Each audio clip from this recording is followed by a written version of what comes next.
Ça, ça c'est malin. Ça c'est un testicule. Testicule droit, donc testicule gauche, jambe, un bras, deux bras. Hein, donc visiblement déjà, ça n'est pas le spectacle de Jamel Debbouze. Bien, ça fine. Tac. Ça tourne. Oui. Hop. Qu'est-ce qu'il y a, ça tourne. Bonjour. Ah ouais, Bonjour Pierre-Emmanuel. Bonjour, Jules Rognier. Hop. Enchanté. Enchanté. Bonjour Pierre-Emmanuel Barré. Bonjour Jules Rognier, comment allez-vous? Ça va très bien. Eh ben, Très bien. formidable. Tu as Nantes pour 2 dates. Moi je vais bien, je te remercie déjà. Est-ce que tu vas bien? Oui, mais oui, très bien. Je te remercie. je voulais ça va, savoir, formidable, vu, formidable. parfait. Et je suis à Nantes, figure-toi, Oui. pour 2 dates. Il fait beau. Au Théâtre des Sans-Noms, il fait beau. Bah là, moins. Mais Ouais, tout à l'heure, moins, il faisait beau. moins, mais tout à l'heure il faisait beau, effectivement, on a Ouais. profité. Ouais. J'ai bronzé un peu, d'ailleurs. Je sais pas si ça se voit, mais. Avec la lumière, je vois pas J'ai trop. bonne mine un peu, je pense. Oui, t'as bonne mine, t'as bonne mine. Donc c'est pour ton spectacle. Pierre-Emmanuel Barré est un sale con. Tout à fait. Oui. Tu l'es vraiment dans la vie de tous les jours ou pas? Un sale con. Alors c'est plus pour avertir le public, c'est plus pour sélectionner un petit peu les gens, parce que quand je l'ai écrit il y a 4 ans, je faisais pas de chronique à la radio et pas de chronique à la télé, et donc du coup les gens venaient un peu par curiosité et partaient nombreux. Parce que c'est un spectacle qui est un peu sale, c'est un peu noir, un peu trash par moment. Et du coup le fait de l'appeler Pierre-Emmanuel est un sale con et puis d'avoir un visuel avec une tronçonneuse, ça permettait d'avoir une petite sélection en amont du public de gens qui aimaient bien l'humour noir. D'accord. Donc Mais tu n'es non, pas un sale con. non. Oui, tu es très sympa. Voilà, je suis extrêmement sympathique. Tu m'as pas tapé, tu m'as pas insulté. Pour Pas l'instant, encore. j'ai fait une gorgette à la serveuse, mais c'est parce qu'elle était excitante. Et quand je suis excité, j'ai tendance à frapper un peu les gens à la gorge. C'est la strangulation érotique, j'adore ça. Tu es assez jeune, hein. Tu Oui. as la trentaine. 31. 31. Tu as toujours fait de l'humour? Non, j'ai commencé j'ai fait de la biologie. Ça n'est pas drôle du tout. À Rennes? À Rennes, À Rennes. exactement. Putain, tu maîtrises le sujet Oui, et tout ça. C'est David Pujadas, quoi. Et non, j'ai fait de la bio à Rennes et puis j'ai fait un peu de. Après, je suis allé au cours Florent, comme tout le monde. Et puis après, j'étais au chômage, comme tout le monde. Non, j'ai commencé sur du classique. J'ai fait de Richard II, j'ai fait du Victor Hugo, Ruy Blas. J'ai fait pas mal de classiques. Et ça te plaisait? Ouais, ça me plaisait bien, mais et puis après j'ai enchaîné sur du Feydeau, et ça j'ai trouvé ça très sympa d'avoir les rires et d'avoir le retour tout de suite du public, parce que sur le théâtre classique t'as pas de retour immédiat, tu sais pas vraiment comment ça se passe, enfin, t'as une ambiance générale, mais t'as pas de retour immédiat, et c'est vrai que l'humour, bon, t'as un rire, tu sais que ça va fonctionner. Ouais. Et du coup ça m'a attiré à cause de ça un peu. Et le classique, tu comptes encore en refaire ou pas du tout? Pourquoi pas, je te cacherai pas que c'était pas ma spécialité, hein. J'étais pas le meilleur comédien classique du monde sur les tragédies grecques, malgré ma gueule un peu de Daniel Lévy. Tu es aussi chroniqueur sur France Inter et Canal+ dans la nouvelle édition avec Ali Badou. Ali Badou. Ali c'est un faux arabe. Il est en vrai juif. Comment tu en es arrivé là? Sur Canal+, grâce aux chroniques sur France Inter, et sur France Inter, grâce à une copine qui m'a présenté Frédéric Lopez. D'accord. Qui avait récupéré la tranche de 11 heures après Isabelle Giordano. Et qui m'a proposé de faire des portraits au début, et puis j'ai dit non parce que c'était un peu, parce qu'il fallait lire la bio de l'invité et tout ça, il fallait regarder les films, et ça m'emmerdait. Surtout qu'il y avait beaucoup de films français et que la plupart sont quand même très chiants. Et du coup j'ai préféré faire de l'actu. D'accord. Tu es assez trash. En tout cas sur Canal+, moins sur France Inter, j'ai remarqué. Je trouve en tout cas personnellement. Un peu moins. Après c'est une radio publique. Oui. C'est vrai que sur les chaînes privées tu peux faire à peu près ce que tu veux, tandis que sur les radios publiques t'as plus de regard de la hiérarchie entre guillemets, parce que bon, ça n'est pas vraiment la hiérarchie non plus, mais tu peux pas faire la même chose sur une chaîne publique que sur une chaîne privée. Tu es entièrement libre sur tes chroniques, ou est-ce qu'ils vérifient tes textes par exemple? Oui, mes textes sont vérifiés, plus sur France Inter, mais si sur Canal+, systématiquement, parce qu'on a des répétitions avec les rédacteurs en chef. Mais je suis honnêtement quasiment entièrement libre. On t'a jamais censuré? Si, mais pas pour des raisons idéologiques du tout, pour des raisons de copinage, de chaîne avec des gens. Mais pas des censures que tu peux accepter. C'est-à-dire des censures où c'est pas le fond, c'est la forme. Pierre-Emmanuel Barré est un sale con, c'est ton premier spectacle, deuxième spectacle? C'est mon deuxième one-man show, mais Deuxième. le premier s'appelait pareil. C'était sale con, oui. Ouais. C'était juste sale con. C'était sale con. Ouais. Et il s'appelait, donc c'était à peu près pareil, et que j'avais écrit en 2006, je crois. Et que j'ai joué très peu, j'ai joué une vingtaine de fois parce que tu te lasses très vite en fait du texte, et puis parce que c'est un peu horrible le one man show. T'es tout seul avec ton texte, avec ta mise en scène, avec tes lumières, et puis si tu oublies ton texte, t'es dans la merde. Enfin c'est un truc, c'est hyper stressant, je trouve, le one man show. Ouais. Alors tu as un humour qui ne plaît pas à tout le monde.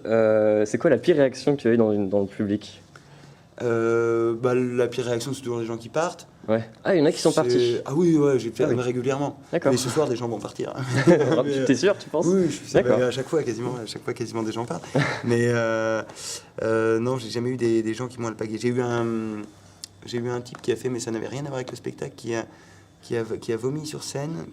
C'était au point virgule, donc il y avait des gens assis sur le côté, un petit peu au-dessus de moi, qui m'est tombé dans les bras, qui a vomi sur scène. Puis après, je l'ai lâché parce qu'il était un peu lourd, et il s'est mis à convulser au bord de la scène, il s'est chié dessus. C'était distrayant. Donc j'ai demandé aux gens, je dis bon, il y a des effets spéciaux, on va augmenter un peu le prix des places. et en plus les pompiers sont arrivés après. C'était difficile de repartir, surtout que toute la dernière partie était sur la mort et qu'on savait pas comment allait le monsieur. Donc c'était quand? C'était il y a 2 ans. Et tu sais maintenant s'il va bien, le monsieur? Non, j'ai pas pris de nouvelles. Je ne sais pas qui c'était. Ce spectacle parle de quoi, ce deuxième spectacle? Alors ça parle de plein de trucs, c'est vraiment une digression sur plein de sujets. C'est pas, je voulais pas vraiment faire de l'actualité parce que ça se périme super vite, mais même la politique ça se périme super vite. Les gens oublient extrêmement rapidement. D'ailleurs, sinon Nicolas Sarkozy ne serait pas là, Alain Juppé ne serait pas là. Si les gens avaient un tout petit peu de mémoire, il y en a beaucoup qui seraient absolument pas là, employer des postes aussi haut. Donc du coup, je voulais pas faire de l'actualité, je voulais faire un peu de social, un peu de sociétal, et c'est une digression sur plein de sujets différents. D'accord. Est-ce qu'il y a une ville où le public est plus réactif? Dans le Nord, ils sont géniaux. Donc Lille, tout ça. Toujours Lille, ils sont vraiment super. C'est parmi les, et puis en Belgique aussi. T'as déjà joué en Belgique? Ouais, mais peut-être ils se font chier en fait. Peut-être ils se font chier toute l'année, et du coup dès qu'il y a quelqu'un qui vient, ils sont ah super, quelqu'un, putain. On pensait pas que quelqu'un viendrait à Lille. Mais ils sont super sympas. Ton spectacle est écrit à 100% ou est-ce que tu laisses place à l'improvisation?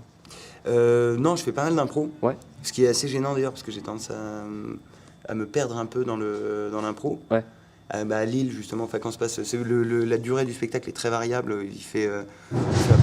Waouh! On l'a fait exprès. Il y a quelqu'un qui est décédé? Non, c'est bon. Ouais, c'est quelqu'un qui s'est pété la gueule, probablement à mort. Et donc, non, à Lille, j'ai fait un spectacle de 1h45, alors qu'il dure 1 heure normalement. Ça dépend vraiment de l'accueil du public, ça dépend des. 45 minutes d'impro, c'est quand même beaucoup. Ouais, c'était peut-être même trop. C'était peut-être même trop, mais non, ça dépend des villes et puis ça dépend de la réaction du public. C'est vrai que si ça se passe mal et si les gens ont envie de s'en aller, j'ai envie de m'en aller aussi. Donc on fait le plus rapidement possible. Mais ça arrive moins maintenant que le public est averti, et c'est ce que je fais comme type d'humour un peu. Ouais. Bientôt Avignon, est-ce que tu seras présent au festival? Non, ça fait 7 ans que je fais le festival. Ouais. Là, c'est ma première année off, je me fais 2 mois de vacances tranquilles. D'accord, ouais, tu te proposes, parce que c'est vrai qu'Avignon, c'est quand même particulier, non? Si, c'est physique, c'est quand même 28 jours à jouer tous les soirs, et puis à tracter toute la journée,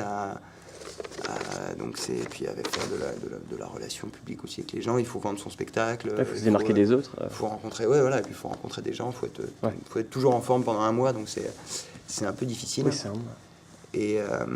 Et non, donc pas d'Avignon cette année, mais je chôme pas non plus puisque j'écris le prochain spectacle. D'accord. En juillet, août. D'accord. Et du coup, tu pars quelque part en vacances? Je vais chez moi, je vais en Bretagne. D'accord. Ah oui, c'est vrai que t'es breton. Ouais, oui. Je suis du Pouldu, mais alors personne ne connaît. Je ne connais pas. C'est normal. Quimperlé, tout ça. Donc tes projets pour le futur, du coup, c'est ton troisième spectacle. Voilà, ouais. Il y a d'autres trucs il y a de prévus? des trucs, oui, il y a 2-3 trucs de prévus sur l'année prochaine. sur l'année prochaine en médias. Je sais pas trop, des trucs qui sont prévus. Bah tiens, d'ailleurs, c'est une question d'un internaute, c'est Vincent. Bonjour Vincent. Qui te demande si tu continues l'année prochaine sur Canal+, parce qu'il y a beaucoup de suspense, paraît-il. Eh ben, je ne sais pas. Tu ne sais pas encore. Je ne sais pas du tout. D'accord, et France Inter? Et France Inter, a priori, oui. D'accord, ok. A priori, oui. J'ai pas encore été invité, hein, mais normalement, oui. D'accord. Alors, on m'a dit que là, j'ai du mal, hein, que tu n'aimais pas les jeux de mots. Qu'est-ce que tu penses du travail de ton collègue Stéphane De Groot, qui est également sur Canal+, qui fait beaucoup de jeux de mots? C'est dégueulasse de poser des questions sur les collègues. Oui, ça pas le choix. Non, mais je trouve que c'est une performance. Moi, je suis incapable de faire des trucs comme ça. Mais après, c'est vrai que c'est pas les trucs qui me font rire. Mais moi, je fais naturellement les trucs qui me font rire et les gens voient bien que c'est pas la même chose. Donc forcément, ça me fait moins rire que l'humour de Chris Esquer, d'Albert Dupontel. C'est de l'humour c'est vrai que le jeu de mots, moi j'ai du mal. En plus, je ne comprends pas du tout le jeu de mots. Je comprends les jeux de mots de merde, les trucs sur le commandant Cousteau qui se couche tôt, tu vois, des trucs comme ça vraiment. Mais sinon, si le jeu de mots est un peu travaillé, je ne comprends plus. D'accord. Tu as déjà joué à Nantes? J'ai joué à Nantes, j'ai joué ma pièce, une pièce que j'avais coécrite avec Bruno Ossuin. J'ai joué ici même, au Théâtre des Sans-Noms. Et on a fait 2 soirs, c'était très sympa. D'accord. Qu'est-ce que tu penses du public nantais? Eh ben écoute, ils étaient variables parce que le premier soir était très sympa et le deuxième soir c'était un peu moins sympa. Ah, pourquoi? Ouais. Je sais pas. Non, personne n'est parti, mais tu sais, je regarde, tu me dis ils sont tous partis, je me demande. Puis c'est vrai, en plus ils sont tous partis. Ouais. Et non, le deuxième soir était un peu plus difficile, mais le premier soir c'est très bien passé. D'accord. Donc c'est variable. Écoute, j'espère que j'aurai 2 premiers soirs ce soir. D'accord. Donc maintenant, c'est la dernière question. Déjà. Ça fait déjà 11 suspense. Minutes. Ouais. Je demande ça à tous les artistes. Alors, il y a Est-ce que tu veux me sucer? Non, non, c'est pas ça. d'accord. Je ne le demande pas ce soir. J'allais dire oui. Mais il y a certains journalistes qui laissent des fois 1 minute d'antenne libre à l'artiste pour dire du bien de son spectacle. Voilà, mais ça, c'est le pire truc du monde. Voilà, sauf que moi, j'ai demandé de dire du mal de ton spectacle. Ouais, écoute, alors c'est sale. Très honnêtement, c'est sale. Intellectuellement, ça n'a pas grand intérêt. On reste quand même sur du cul, du pipi caca, énormément de beats, de l'humour sur les morts. Alors, ce n'est pas drôle, ils sont morts. Voilà, donc sur les génocides, HEA, les génocides Tutsi, tout ça, voilà, c'est de mauvais goût, c'est déplacé, ça n'est pas drôle. Manuel Valls n'aimerait pas du tout. Non, c'est choquant. C'est un spectacle, vraiment, c'est de la merde. Voilà. Ne venez pas. De toute façon, c'est complet, donc... Voilà, c'est complet. D'ailleurs, ne venez pas, et si jamais vous avez une place, essayez de la revendre rapidement sur le Bon Coin. J'avais une autre, en fait. Non, c'était une autre internaute. C'était pas une question. Ce n'était pas une question. Mais elle me dit, fais-lui une bise de ma part. Donc, c'est la qui? bise. Elle s'appelle Tilou. Je ne sais pas si c'est son vrai prénom. C'est une meuf? C'est une meuf. Putain, elle aurait pu venir quand même. Hop, voilà. J'aurais préféré de la part que ce de soit Tilou qui vienne. Oui, je suis désolé, je ne sais pas si elle est de Nantes, mais... J'espère qu'elle est de Nantes. Peut-être on pourra s'attendre à la sortie, on va faire une partouze, on va bâcher devant, ça va baiser. Voilà. Ça va être incroyable, on fait ça à chaque représentation. C'est comme ça que j'ai chopé le sida, moi, la semaine dernière. Bien, Tilou. Eh bien, en tout cas, merci beaucoup Pierre-Emmanuel Barré de m'avoir accordé cette interview et bon courage pour les 2 soirs. Eh ben, je prends. On dit pas merci, ça. C'est vrai. Salut. Salut, merci beaucoup.